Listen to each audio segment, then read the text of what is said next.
আসসালামু আলাইকুম প্রিয় দর্শক। আজ 21শে আগস্ট।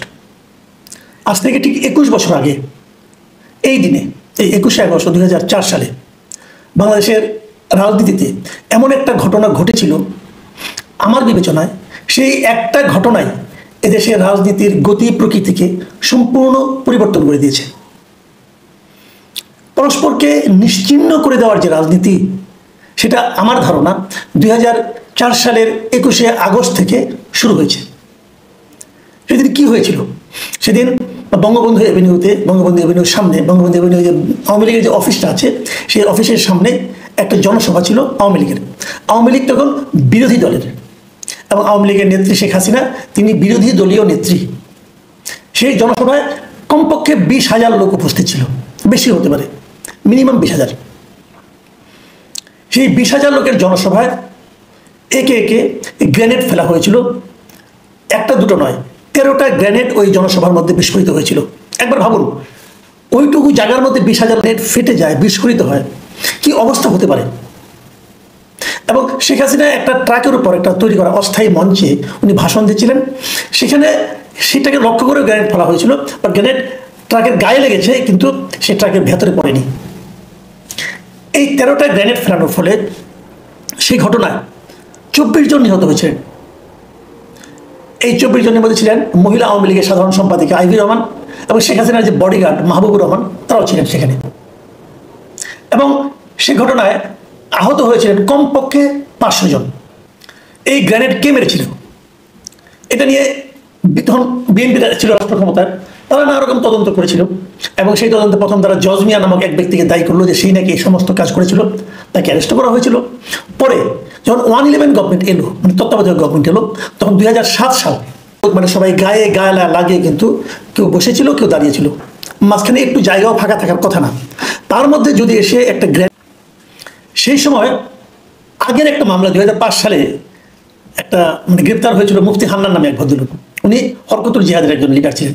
উনি তখন স্বীকার করেছিলেন, গ্রেপ্তার হওয়ার 2 বছর পরে 2007 সালের নভেম্বরে উনি স্বীকার করেছিলেন যে এই কাজটা হরকতুল জিহাদ আল ইসলামী তারা করেছে। তত্ত্বাবধায়ক সরকারের আমলে এই মামলার পুনঃ তদন্তের একটা আদেশ হয়। তারপরে আওয়ামী লীগ এসে সেটাকে আরও অধিকতর তদন্তের ব্যবস্থা করে 2018 সালের অক্টোবর মাসে দ্রুত বিচার আদালতে এই মামলার রায় হয়, এবং এই মামলার রায়ে 19 জনকে মৃত্যুদণ্ড দেওয়া হয়, 19 জনকে যাবজ্জীবন কারাদণ্ড দেওয়া হয়, এবং আরও 11 জনকে বিভিন্ন মেয়াদে কারাদণ্ড এবং অর্থদণ্ড দেওয়া হয়। এটা 2018 সালে। এবং সেই মামলাটা পরবর্তী সময়ে এই যে পট পরিবর্তন হলো, শেখ হাসিনা বিদায় নিল, এই বিদায় নেওয়ার পরবর্তী সময়ে এই মামলার তো কতগুলো স্তর আছে। একটা বিচারিক আদালতের মামলা, তারপর হাইকোর্টে যায়, তারপরে সুপ্রিম কোর্টে যায়। যখন এটা হাইকোর্টে আসলো, তো গত ডিসেম্বর মাসের 1 তারিখে এটা নিয়ে একটা রায় হয়। হাইকোর্ট আসামি ছিল, সবাই খালাস পেয়ে যায়। এখন এর মানে কিন্তু মামলা শেষ হয়ে যাওয়া নয়, এই কারণে যে তারপরে এই মামলাটা আপিল হয়, আপনার সুপ্রিম কোর্টে আপিল বিভাগের আপিল হয়। সে আপিলেও শুনানি হয়েছে কয়েক দফা, এবং শুনানির পর আগামী 4 তারিখে, মানে আগামী সেপ্টেম্বরের 4 তারিখে এই শুনানিতে সুপ্রিম কোর্ট থেকে আমরা আপিল বিভাগের রায়টা পাওয়া যাবে। প্রশ্ন হলো, হাইকোর্ট যখন রায়টাকে বাতিল করে দিল, তার মানে কি? তার মানে যত আসামি সবাই মুক্তি পেয়ে গেল। এখন তাহলে কি ওখানে কোনো ঘটনা ঘটেনি? তাহলে কি কেউ মারা যায়নি? তাহলে কি আইভি রহমানের মৃত্যু হয়নি?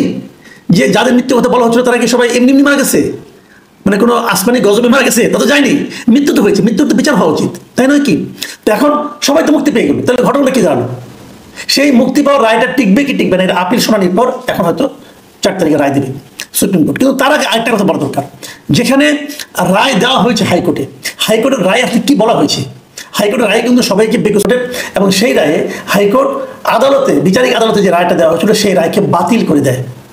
বাতিল করে দেওয়ার ফলে এই মামলা খালাস দেওয়া হয়েছে বলে তারা কেউ অপরাধ করেনি তা কিন্তু বলা হয়নি।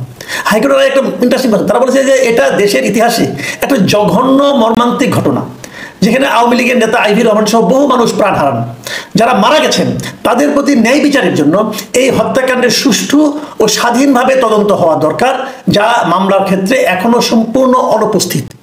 এর অর্থ হলো যে হাইকোর্ট বলতে চাইল, যেভাবে মামলাটা তদন্ত হয়েছে এবং যে তদন্তের উপর নির্ভর করে রায় দেওয়া হয়েছে, সেই তদন্তটাই যথাযথ হয়নি বলে হাইকোর্টের কাছে মনে হয়েছে, এবং হাইকোর্ট এটাকে আরও যথাযথ তদন্ত করার জন্য প্রয়োজনীয় পদক্ষেপ নেওয়ার জন্য এই মামলার বিষয়গুলো ব্যাপারে তারা স্বরাষ্ট্র মন্ত্রণালয়কে জানিয়েছে, তোমরা এটার ব্যাপারে আরও ডিটেল ইনভেস্টিগেশন করো।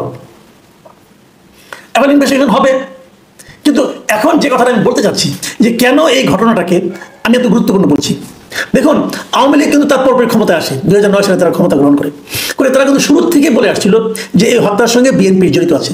আবার বিএনপির দিক থেকে উল্টোভাবে বলা হচ্ছিল এই হত্যাটা আওয়ামী লীগের লোকেরাই নিজেরাই নিজেদের অন্তর্দ্বন্দ্ব